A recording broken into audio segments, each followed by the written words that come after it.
Hello, I'm John Rossi, a touring drummer with a love of all things animal. When I'm on the road, I visit as many zoos, aquariums. Hey, wait a minute. What's going on? Hey, what's going on there? Hello? Hello? Hello? We interrupt your regularly scheduled program to bring you Rossifari Zoo news. News you can use from the world of zoos and conservation. Every week, we bring you breaking news and analysis from around the globe, featuring the animals you love and the people who care for them. And here's your anchorman, John Rossi. Hello, hello, hello, and welcome back to Rossifari Zoo News, your look at everything going on in the worlds of zoos, aquariums, conservation, and general animal weirdness. I'm going to start off today with kind of the standard spiel that we throw in sometimes. So don't forget to hit subscribe. Don't forget to make sure you're following along on the socials at Rossifari or at Rossifari Pod on the TikTok machine. And remember that you can tag me in Zoo News stories or email them to me, rossifaripod@gmail.com. And I'll say your name at the end of the episode. You'll get to hear that with me saying names right at the end of this episode, should you make it that far. And I hope you do, because we've got a lot of cool zoo newsy stuff to talk about this week. However, as y'all know, I like to start off by sharing a little bit about what's been going on in my world recently. And this one's going to be a bit longer of a story, and it's not the happiest story. It does involve some dog cruelty, obviously not by me or anyone in my sphere. But I just wanted to give a bit of a trigger warning in case you want to skip ahead to the Zoo News section. I totally understand. But yeah, so this week, I'm going to be telling you the tale of Logan. Now, Logan was a dog who very briefly was fostered by Zoe and I. And this was a very unexpected thing, and there is a reason you have not heard about it on the podcast. But now that the saga is over, I wanted to share it with y'all. So Logan was a 13-year-old German Shepherd, and Logan was found in a wheelbarrow in the back of a van that had been stolen. I should probably say allegedly stolen, but the person admitted they stole it, so whatever. They're going to be in jail and probably won't hear this anyway, if all goes according to plan. But yeah, Logan was found severely emaciated and unable to walk, and so was taken to the emergency hospital where Zoe is a vet, and they gave Logan much needed life-saving treatment. And Zoe approached me about medically fostering Logan to see if he could get better. Let me tell you a little bit about what Logan was like. When I first got home to see Logan there, I mentioned that he couldn't walk. Well, he was so emaciated that he was around 33 pounds when we got him. Now, this is a 13-year-old German Shepherd, so should have been around 70, maybe even a little bit more. But he was 33 pounds. You could see every rib in startling detail. He also was suffering from neurologic symptoms. He was neurologically inappropriate, as I'm told it is said. And that was likely from a thiamine deficiency from being starved nearly to death. And this presented in a couple different ways. He had a really hard time walking. He could barely even stand on his own. You'd kind of have to lean him against things or carry him, or we had this thing, help him up harness, where I could grab a handle kind of near the front of his back, and another one down near kind of by his butt, and lift him, and he could take steps kind of, but I was the one supporting his weight. It was really bad. And then going along with that, his head would just bob constantly. If you've ever seen Michael J. Fox or anybody with Parkinson's disease, it was startling how similar this was to what I've seen of that. I've seen a lot of things, y'all, but this was genuinely one of the most disturbing things I've ever seen pertaining to an animal. It was truly heartbreaking.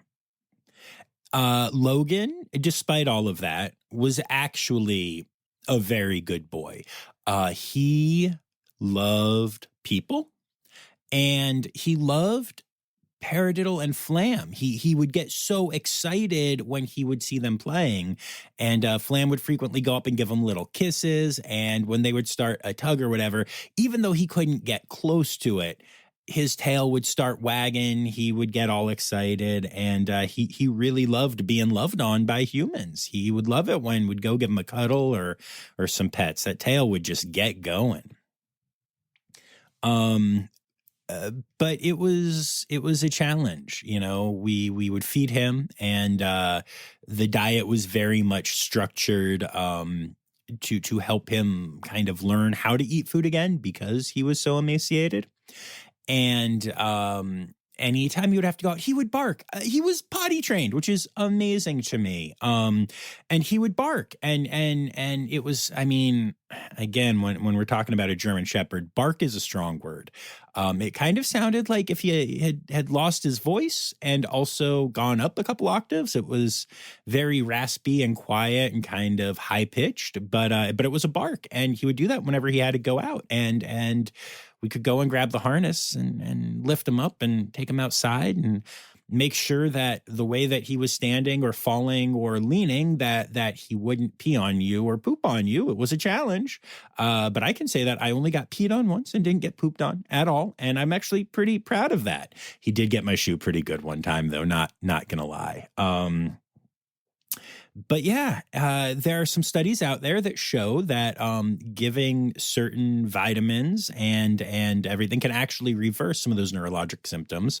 So we were hopeful that things would be okay with Logan, but it ended up not being the case. We saw some growth. We saw some improvement. The head bobs slowed down, and there were times that he could even almost stand on his own for a couple seconds at a time, or even a couple minutes at a time. But then things really took a turn for the worse. There was a night where he was not doing well in the stomach department. I was home alone with Logan, and I had to take him out over 40 times that night. And each time he had massive diarrhea. Well, at first it was massive. Then there was nothing left, and it was kind of just farts and little squirts. But he kept needing to, and I got to tell you, kind of, even though he was only 30 some pounds, holding him and having to lean over to do that because of his height and everything, it was honestly, I can say, one of the hardest nights that I have ever had. But don't get me wrong, I'm glad that I was able to be there for him. I'm glad that Zoe and I were able to show him love and affection and give him food and let him know that his needs would be met when we, were needed in that way. But in the end, he just not only didn't recover, but he took a turn for the worst. And the decision was made to humanely euthanize Logan. And it's a heartbreaking thing. I will say that his owner is being charged with felony level animal abuse, along with the whole getting in trouble for, stealing a van thing. And I am so grateful to the authorities for making sure that, this person was charged. I'm not sure yet what impact Logan will have had on me, if any, long term. But short term, it was such an interesting experience. It was harrowing and hard and challenging and heartbreaking, but also rewarding. And filled with love and emotional in good and bad ways. And I'm just really grateful to have had the chance to make the end of his life so much better than whatever he had faced for however long before that. So thanks for listening. I know this went really long, but Logan was a very good boy, and I was very grateful to have gotten to have a positive impact at the end of his life. Logan, buddy, you are missed, and I'm so sorry that some human did that to you. All right, let's get to it with a parody song that absolutely does not fit the tone that we just set here.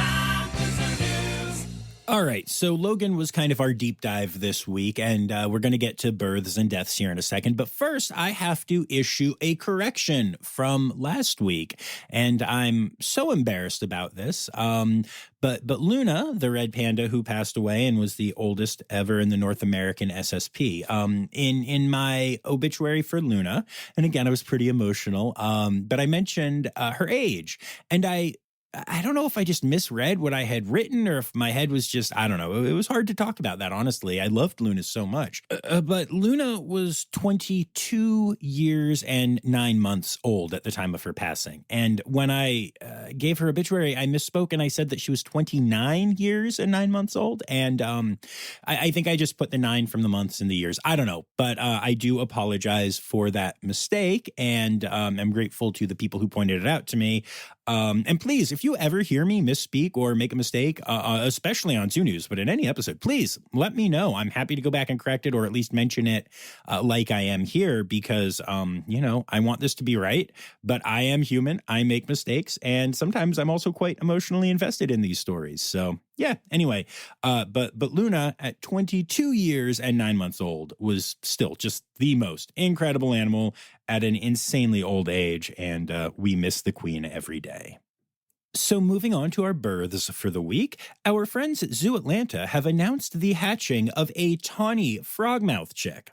Now, while the mother of the chick, named Mama, has produced numerous chicks, this is the first birth for Barkley, the father. And this is actually the first time Barkley has been paired with another tawny frogmouth, as he was an ambassador animal at a different facility for many years. And I love to hear that, as I think many zoos think of their ambassador collection as separate from their breeding animals. But there is movement in the industry to both retire animals from ambassador programs to let them breed, and also to even allow breeding within ambassador programs. And I'm a big fan of just all of that. The Memphis Zoo has announced the birth of a 6-foot-tall, 150-pound baby meerkat. No, I kid. It's a baby giraffe, which makes sense at the whole 6'150" thing. But the girafflet is named Fitz and is doing super well. And speaking of meerkats, but, actual meerkats this time, the Sydney Zoo has announced the arrival of 3 meerkat pups to first-time parents Camille and Uzuri. The family regularly forms cuddle puddles together, and honestly, it's adorable. So, last week, we mentioned that Zoo Tampa had welcomed an adorable baby tapir. Well, this week, the zoo announced the birth of another incredible species, a pygmy hippo calf, born to Zaza, who is an experienced mother that is doing a great job raising the baby. Now, I've talked on the pod recently about the fact that pygmy hippos often don't see a lot of breeding successes in human care, but this is the 5th birth for the team at Zoo Tampa, so congrats to them on all of their success. Our friends at the Akron Zoo have announced the birth of a Humboldt penguin chick that was actually sent to the zoo from the Columbus Zoo when it was an egg. The chick is incredibly valuable, genetically speaking, and is being fostered by a pair named Pez and Gabriella, who have a successful track record with raising chicks, including fosters. So, yay for the birth, and yay for the SSP for making sure that this panglet gets the best care by amazing foster parents. And, of course, by the amazing Akron Zoo. That goes without saying. The Denver Zoo has announced the birth of a male lesser kudu. The baby has been introduced to the rest of the herd already, and, along with integrating well, he is described as extra bouncy, which I think is a wonderful trait for a kudu to have. The Potawatomi Zoo has announced the birth of a new black and white colobus monkey. These monkeys, interestingly enough, are born with pink skin and white hair and develop the traditional black and white coloration of the species over the first few months of life. Mother Moha is doing well with the baby, and since they keep their babies held close to their chest, she's on exhibit, so you actually have the chance to see the baby with mom when you visit the zoo. The Metro Richmond Zoo has welcomed twin ring-tailed lemurs. Their mother, Chili, is doing a great job with them, and because they are primates, same as the last story, they can also be seen on exhibit already. Hamerton Park Zoo has announced the birth of a male maned wolf pup. Guests had noticed that the maned wolves hadn't been visible for a while, and now they know why. It is an absolutely adorable reason why as well. So congrats to the team there on the birth of the wolflet. And then last but not least in the births section this week, the London Zoo has made international news for welcoming 3 Asiatic lion cubs. Now, some of you may be thinking, wait, Asiatic lions? Aren't lions from Africa? And yes, African lions are from Africa, but there are Asiatic lions as well. And they traditionally lived in Saudi Arabia, Turkey, Iran, Mesopotamia, Pakistan, and India, but are now limited to a single national park and the areas around it in India. The species can't be seen in U.S. zoos, though there used to be a few examples around the country, but there's actually all this weird controversy about whether they were true Asiatics or hybrids or whatever. But they can be found in some zoos in other parts of the world. And to give you an idea on the population in the wild, it's estimated to be under 700 total animals. So this birth is an especially big deal. Congrats to the London Zoo. And that brings us to our deaths for the week. And we start off with the loss of another legendary red panda this week as we say goodbye to Tilly, who lived her life at the Hertfordshire Zoo in the UK. Tilly was a beloved red panda who became extra famous when she gave birth to Tashi, her last of the 5 cubs she had during her life. Tashi was known as the Miracle Panda because Tilly and her mate Nam Peng had been together for 4 years without successfully breeding, and then shortly after Nam Peng passed away, Tashi was born. This made him famous, along with the fact that he has 1 white paw to go along with his 3 standard black ones. Now, Tilly was known for being great at training and developed deep relationships with her keepers. She passed away at the age of 12, geriatric for a red panda, but still relatively young for one in human care. Tilly had suffered from many health challenges in her life and wouldn't have made it even close to 12 if not for the incredible care the keepers and vet staff were able to provide her. She will be deeply, deeply missed by those who cared for her and by her international fans. And while he wasn't as famous as Tilly, we said goodbye to another red panda this week. Burma, who lived at the Miller Park Zoo, has passed away. Burma had health issues related to his adrenal glands, similar to Addison's disease in dogs. And this type of condition makes those suffering from it extremely susceptible to external stressors. And after only a few days of treatment, he was found deceased one morning when staff arrived. It is extremely likely that he became stressed about something overnight, and the adrenal issue caused him to pass away from the stress. Burma was known for being grumpy and impatient, and fully expected to be hand-fed his favorite foods. But despite these traits, or perhaps because of them, he was a favorite amongst zoo staff, and they have been incredibly affected both by the diagnosis and then by the quick passing of such a great animal, sending all the love to the team. And another really painful loss comes from the Cincinnati Zoo, where 12-year-old snow leopard Nubo passed away unexpectedly. Making the loss even harder is the fact that preliminary necropsy results were inconclusive, so no one is really sure what happened yet. Though hopefully the further testing done as part of a necropsy will give the team an answer. Snow leopards can live to over 20 years old in human care, so while 12 would be a common age for a snow leopard to pass in the wild, this was just a huge shock to the team. Sending all my love to the Night Hunters team and the vet staff at the Cincinnati Zoo. I hope they are able to get answers and reach some level of peace after this seriously, seriously painful loss. Nubo was awesome. Zoo Miami has said goodbye to Katsu, the last remaining dhole at the zoo. Dholes, also known as Asiatic wild dogs, are really amazing animals that you won't see at a lot of facilities, but I know they have them at the Wilds and the Bronx Zoo. It's really sad to hear that Zoo Miami has now said goodbye to the species, but I'm grateful Katsu had such a great life at such an amazing facility. And then last but not least in this section this week, the new Zoo and Adventure Park has said goodbye to Laha, a sheep that was part of the Children's Zoo and was also involved in a feeding experience there. Laha was a very good boy, known for his extremely gentle nature and for seeming to really love interacting with very young children.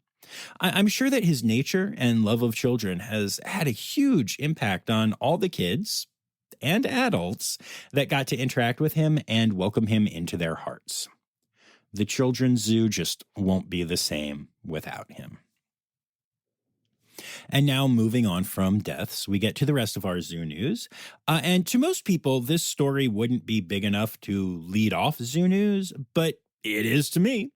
Henry Vilas Zoo has announced that a red panda named Betty has moved to the zoo from the Lincoln Children's Zoo and is a breeding match for my best panda buddy, Bandit.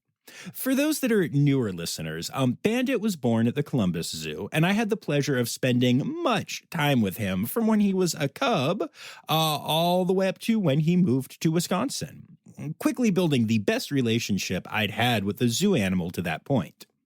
Now, last year, when I was gigging out kind of near Wisconsin, I hopped in my car and drove a few hours to go catch up with Bandit and feed him some apples and such. It was such a treat to see my little guy again. And now to see that he has a partner is so exciting for me. The zoo has shown photos of the two getting along famously. So here's hoping that Bandit will be a dad soon. How incredible would that be?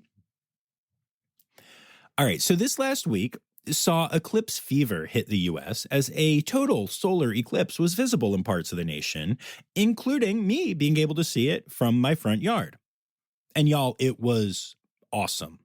If you didn't get to see totality, even if you were at like 98%, it's just not the same thing. I highly recommend traveling at some point in your life to experience totality if you missed it this time. The sudden onset of night and then the sudden return of the day is incredible. It's like time speeds up compared to like when you see a sunrise or sunset. And not to mention that the actual, view of the eclipse itself was incredible. It was super cloudy here in Buffalo, but the clouds parted right when the eclipse hit and I got to see it. It was really special.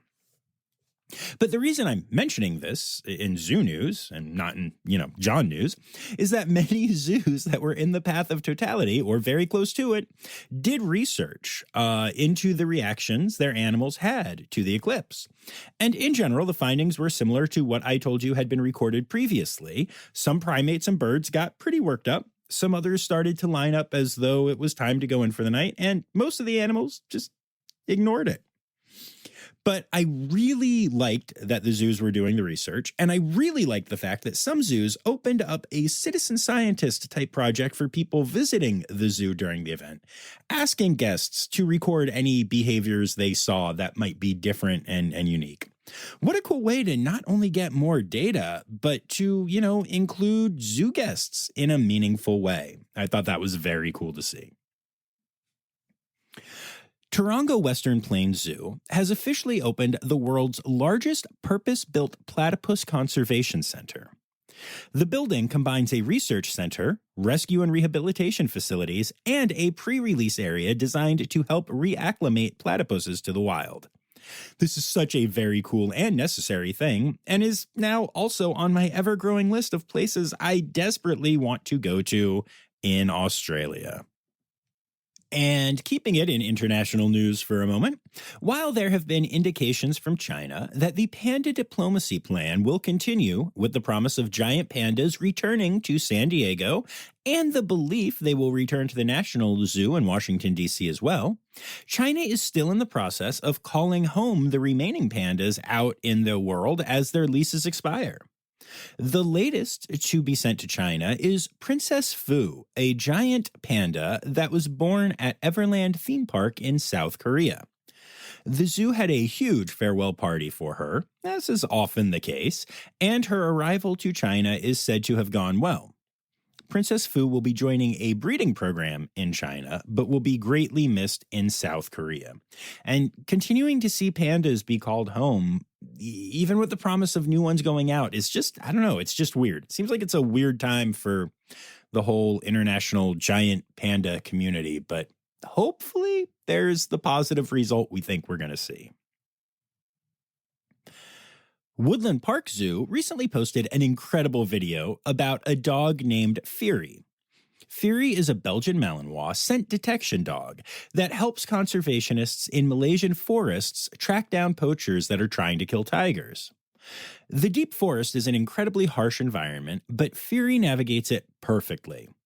The humidity and climate in the area actually preserve scents for as long as a week or even 2 weeks. So Fury is able to track with a 98% success rate, which is absolutely incredible. And while the work is amazing, Fury is still just a dog, and so Fury gets rewarded with playtime, with a favorite Kong toy, and often gets to swim as well. So basically, Fury is a very good dog who is helping save tigers thanks to a partnership between Panthera and Woodland Park Zoo, and I am here for it. I guess you could call me a Fury fanatic. And last but not least in zoo news this week, the Cincinnati Zoo is asking people to sign a petition asking the Biden administration to take part in the Global Plastics Treaty. Please consider getting involved by signing the petition at salsalabs.org, which is open until April 15th. I'll put the link in the show notes, don't worry. The zoo is hoping to reach a goal of 200 signatures that are obtained because of the zoo, and I would love the Rossifari community to be a big part of that. It only takes a second to sign, and it would mean a lot to me, the Cincinnati Zoo, and wildlife everywhere. Oh, and if you do sign the petition, and you should, please let me know so I can share our numbers with the zoo for their tracking purposes. Thanks. Stereotypical animal podcast theme song. Here to bring you to conservation news. So, on this podcast, you'll often hear me and other people, guests and stuff, use the terms charismatic species and non-charismatic species, which truly have very little to do with personalities and basically break down into cute and cuddly versus slimy and creepy crawly. Although y'all know I love plenty of animals that fit into the traditionally non-charismatic category. One of the groups most frequently accused of being non-charismatic are reptiles, but a new article in Discovery magazine is hoping to change that. It turns out that new studies are showing that many reptile species are actually very social and are also very emotional. And I'm not just talking about the teenagers of the species. Apparently, reptiles actually experience a high range of emotions, though they don't exhibit them in ways that humans, or even most other mammalian or avian species, do. So we're just now starting to understand this. And even when studying these emotions and the social structures of reptiles, which are deeper than people have believed, researchers often have problems because of how secretive the animals can be and the fact that sometimes populations literally just disappear for months at a time and then resurface. But it is important to understand the emotional and social structures of reptiles, because the understanding can help make people care about reptiles more, make them seem more charismatic, and hopefully it'll help to fill the current gap in funding between reptile conservation efforts and those of birds and mammals, which are by and large much better funded. All right, so I'm curious to know if you have heard about Molly the magpie and her best friend Peggy. Sounds like a cartoon. But this is actually an interesting story that I think has some conservation ramifications I want to touch on. So Molly is a magpie that was found by an Australian family when it was a fledgling. They found it on the ground and, assuming it had fallen from a nest, which might have not been an accurate assumption, took it home and, quote, rehabilitated it. The family dog, a terrier named Peggy, quickly took to the bird, and a unique relationship formed between the two. The relationship went viral, with people calling it a real-life Winnie the Pooh type situation, and the Department of Environment, Science, and Innovation in Queensland heard about it and confiscated the bird, as it had been taken from the wild and kept unlawfully with no permit, license, or authority. By the time the family surrendered the bird to the government, they had amassed millions of followers on social media and even secured a book deal. People online petitioned the government to return the bird, and now Premier Stephen Miles stepped in to grant the couple the necessary licenses so the bird can return home, despite the family not being qualified to have the bird in their care. And look, I'm not going to get into the online debate about this. There are a whole lot of people who haven't followed this story properly, who are misrepresenting facts, and a whole lot of people who are doing the equivalent of sticking their fingers in their ears and saying, "I can't hear you, la la la," when presented with the problems of this situation. But if you're a fan of this podcast, I'll trust that you understand why this bird should not be living with this family, and certainly not be friends with this dog. What stands out to me, though, is that this is the first time I can think of where a government has decided in favor of pressure from social media fans instead of deciding for the welfare of an animal in a case like this. And that's alarming to me. Now, magpies are a species that is rated of least concern on the IUCN Red List, but they are a protected species in Australia. If the government is willing to look the other way this one time, what else would they accept? Can I go grab a tree kangaroo and a platypus out of the wild and make them TikTok stars and keep them? No, seriously, can I? Because I really want a tree kangaroo. And I'm kidding. Tree kangaroos and platypuses and wild animals, even like magpies, are not pets. You know that. I know that. We all know that. But it makes me wonder, will this encourage other people to grab magpies when they see them? Magpies can actually spend time on the ground when they are fledging, so there is no reason to believe that Molly or any other magpie other people may find needed help. This is just a weirdly dangerous precedent, and the fact that it is streaming from social media and pressure from social media fans just doesn't sit right with me. Animal welfare and conservation and laws that exist to protect animals should not be able to bend to that crap. Yeah, this one's not great, y'all. But all right, let's move on to a different story. All right, so we all know that I think taxonomy is weird, but it's always worth looking at and trying to understand. Well, now it turns out there may be a new species of orca out there. Not like that we discovered a new species, but that some of the orcas we already know about might actually be a different species.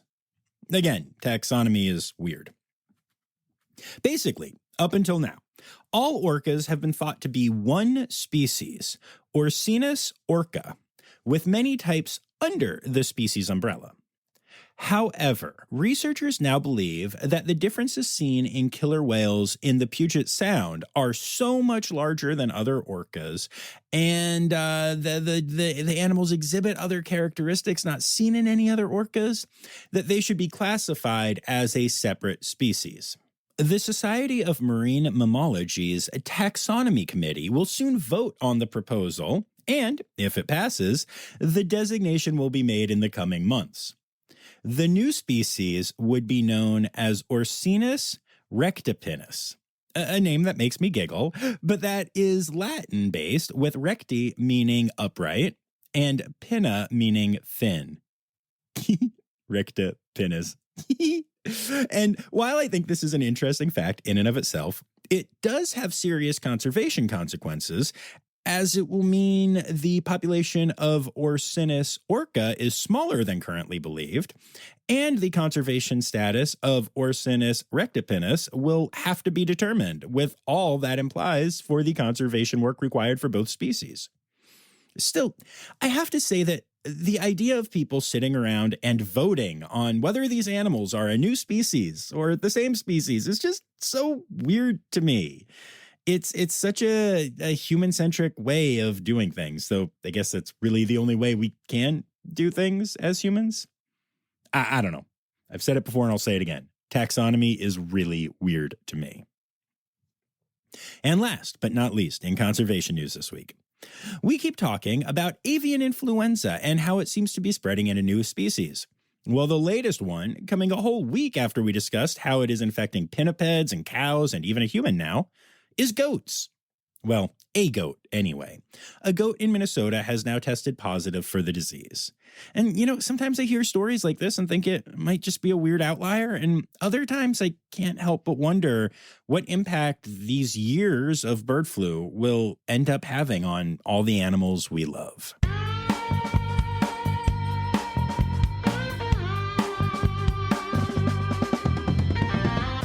In other news. All right, so we have one interesting story in other news this week. A massive sperm whale was swimming off the coast of Western Australia recently when it found itself being attacked by a pod of orcas. Now, hard to say what species it was and whether it might have been a rectipinus attacking a sperm whale, which seems weird.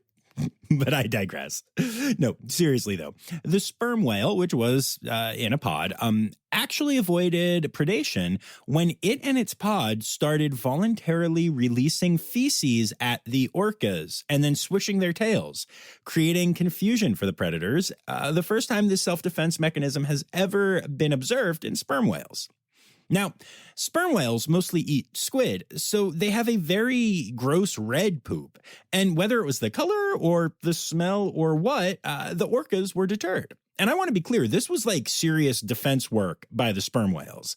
This was not just random whales pooping randomly. They actually huddled in a circular formation, heads to the center, tails and butts out, and started pooping and spreading it with their tails. The entire pod of orcas fled immediately when the poop burst forth. Defensive defecation. Who knew? Animal, animal, animal holidays. Animal, animal, animal holidays. All right, and that brings us to our animal holidays for the week. April is Ape Awareness Month and National Frog Month. And then for the week we have Friday, April 12th is World Hamster Day. The 14th is National Dolphin Day, which seems a little late as March was Dolphin Awareness Month. I can only assume scientists wanted to grab them a day in April as well, since they knew people would be focused on my birthday all of last month. April 16th is Save the Elephant Day, and the 17th is National Crawfish Day and Bat Appreciation Day. And those are your animal holidays for the week. But also a quick reminder to go to penguinsinternational.org or to their social media pages, because it's about time to vote for the final round of Penguins International's March of the Penguin Madness. And don't forget to look for the commentary that I've been doing for each round. I'll be dropping a new one of those soon. So yeah, good times, good holidays, and yay, penguins.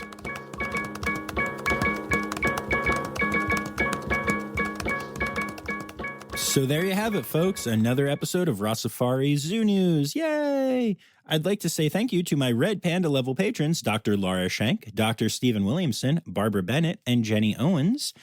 And I'd like to thank everyone who contributed to the episode this week, including Anya Keene, Colleen Lenehan, Kim Cooley-Croninger, Carrie Kirkpatrick, Kevin Williams, Emily Rockbuck, Anne Yoshioka, Jacob Zinn, Melissa Reed, Dr. Laura Schenk, Elizabeth Dunleavy, Sam Evans, Jay Meredith, Dr. Zoe Rossi, Matt Patford, Kay Malensky, Ali Malensky, the Malenskys, Marianne Rossi, my mommy, Becca Robinson, Rowena White, and Kristen Khalil. Thank you all so much for contributing. We'll be back here Tuesday with a new interview episode. And hey, don't forget, friends, the words Newsy credits backwards are Steiderkiswen. The Rossifari podcast is produced, hosted, and engineered by John Rossi. Editing and fact-checking by John and Dr. Zoe Rossi. Our theme song is Sevens by Nathan Burke, performed by Nathan and John. Interrupting John theme and additional voices by Taylor Isaac Gray. You can reach John directly on Instagram and Facebook at Rossifari or by email at rossifaripod@gmail.com. Rossifari is part of the Daydreamer Media Network. Now, stop listening to me and go visit a zoo.